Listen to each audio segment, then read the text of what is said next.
Hello, my friends.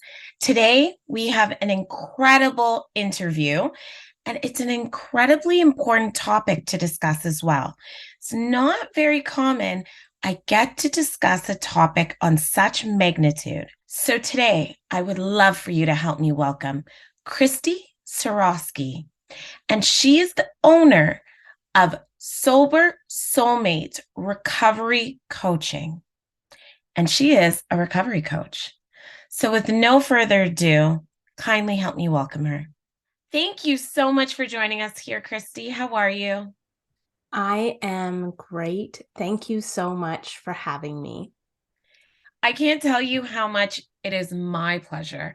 I think this is an incredibly important topic, and I really wanted to know a lot more about you and your business and what you guys do. Okay, so I am an entrepreneur, so I'm a team of one, and I am a gray area drinking recovery coach. And I know that's a bit of a mouthful, but what that means is I work with people who are looking to change their relationship with alcohol, but they might not identify with the term alcoholic or having a severe substance use disorder, but they know there is some level of alcohol dependency there that they're not comfortable with, and it's impacting their lives. I'm so happy I asked that question because initially I didn't expect you to say gray area. Initially, I was like, what does that mean? But that makes a lot of sense. There are so many people that drink moderate amounts of alcohol, and that's different to everyone, what moderate might mean. But so few people are actually truly just social drinkers Mhm. that they don't even think about alcohol. If they go out for dinner, they might have a glass of wine, they might not. It doesn't even really enter their consciousness. They're not thinking about it at all. So many people fall in this realm of like, a couple glasses on a Tuesday night, a couple glasses on Thursday night, then default setting for sure on Friday and Saturday night. And then Sunday feels kind of fuzzy and seedy, not that great. And and they think about drinking. That's not a social drinker. That is somebody that has a level of dependency, and alcohol is actually having a deeper impact on their lives than they might want to admit. Got it. Okay. So, can we discuss how did you get into this industry? I got into this because that's exactly who I was. Mm. Alcohol had played a pretty big role in my life since I was in high school and all throughout my 20s. And I kind of thought, when I have kids, I'm sure I'll slow down. But I didn't. I went into this mindset after I had kids that it was like, I don't have to change just because I have kids. I'm just going to keep doing the same thing I've always done. But as time went on and I got a little bit older, in my mid 30s, I realized that this was my whole life was revolving around alcohol. Like every Friday, Saturday night, it was a foregone conclusion. We wouldn't really go anywhere. We wouldn't really do that much because we live in a small town and it's hard to get to like bigger bars or places to party. So we would just plan on staying home all weekend. And if we had to go out anywhere, it would be the constant negotiation of, well, who's going to be the designated Mhm. driver? And I would be planning my budgeting around how many bottles of wine I wanted to drink that weekend or through the week. And it just got to this point where it felt exhausting. Yeah. My hangovers were getting worse as I was getting older. And I just felt like I was not living my life with intention at all. It was a very reactionary way to live my life. And so, yeah, when I was 36, I decided it was time to make a change. And I went through about 6 months of what I would call sober curiosity and trying to moderate my drinking. And then coming to the realization and being really honest with myself that I'm not somebody who can moderate my drinking. Yeah. If I have one glass of wine, I have to be super resourced and be able to stop. But if I'm tired, if I'm cranky, if I'm lonely, if I'm upset, I can rarely stop at one and I keep going. So that was when I was 36. I'm turning 40 next month. And after that initial 6 months, I've been alcohol free. And now I help others and I support them through wanting to make a similar choice. Wow. Well, thank you so much for what you do. That's incredible. Yeah, it's honestly my honor and my privilege to be able to do the work that I do. Can we talk a little bit more about that? So, when someone's working alongside of you, like what does the process look like? I can imagine it probably looks different for everybody, but when someone's looking to get sober or even go down the road of, maybe do I have a codependency problem? Am I turning towards alcohol for everything? Am I in denial that I'm doing this? What does it look like when someone knocks on your door or calls your phone? Okay. So when somebody reaches out, it's usually because they have been thinking about this for a really long time. And they're no longer in denial about the negative impact that alcohol is having on their life. And typically, I work with people one on one. I do offer a group program, but initially, there's a lot of shame that people carry, and they think they're very alone in their experiences. And so they don't usually want to put that out to a group of people, and they want to talk about it one on one.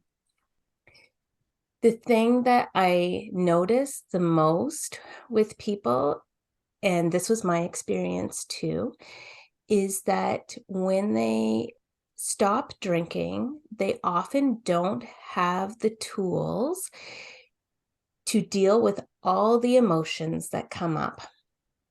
And this is why we see people kind of, I say, white knuckle, like a sober October or dry January, is because they don't know how to deal with the uncomfortable emotions that come up that they've always kept depressed and repressed with alcohol. Mm. So a big part of the work that I do with people is becoming emotionally sober after they've become physically sober. That's interesting. So becoming emotionally sober, and it happens in that order. You become sober first. That Mm-hmm. would make sense.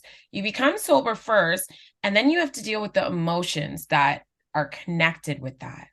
Absolutely. Yeah. And many of us don't even realize it, that we're not emotionally sober and that we're quite emotionally reactive until we quit drinking. And then we don't have that escape that we found in that first sip of wine or a bottle of wine or whatever somebody's preferred method is. We no longer have that escape. And then, so those emotions can feel really overwhelming, and many people don't know how to deal with them. So, that is the majority of the work that I do with my clients. And then, reframing Mm. different situations, giving new perspectives, questioning the beliefs that we've held for a long time. Are those really true? Are they actually our beliefs, or are they beliefs we've inherited from family members or from society? And it's really a deep exploration of getting to know yourself so much better and staying with yourself when things get crunchy and challenging instead of escaping yourself. Absolutely. So will you tell me, how do people get a hold of you? Well, you can find me online. My website is www.sobersoulmate.com. And I hang out on Instagram a lot in my stories.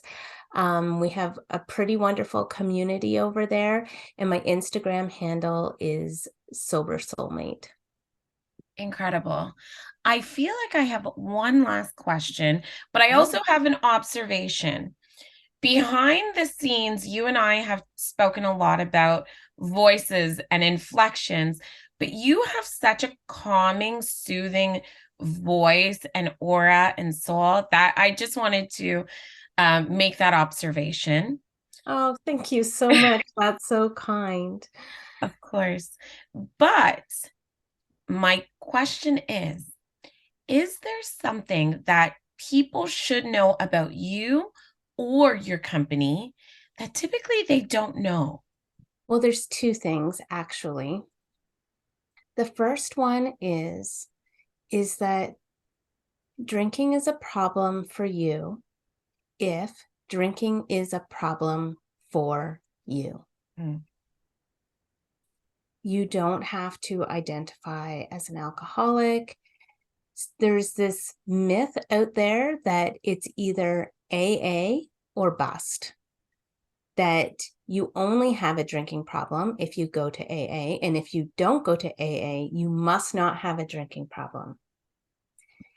And really, the only barometer for your alcohol consumption being a problem is if it's a problem for you. And then the other thing, I think when it comes to coaching, people are often hesitant because they think they might have to become part of a really long-term coaching program or relationship, and that might keep them from getting the help that they deserve. And so I've recently launched just a 1-month one-on-one container for people. So it's really to help people explore and get clarity around the relationship with alcohol, what kind of relationship they want to have with alcohol, and that inevitably leads to what kind of relationship they want to have with themselves. I love that. I love that. And I love what you do. Thank you so much for getting really vulnerable, putting the hard reality out there of not only others' situation, but ultimately your situation, putting that at. Well, thank you so much for having me. I really appreciate having the platform to talk to you and speaking with you behind the scenes as well. And I really just feel so honored and privileged, like I say, to get to do the work that I do.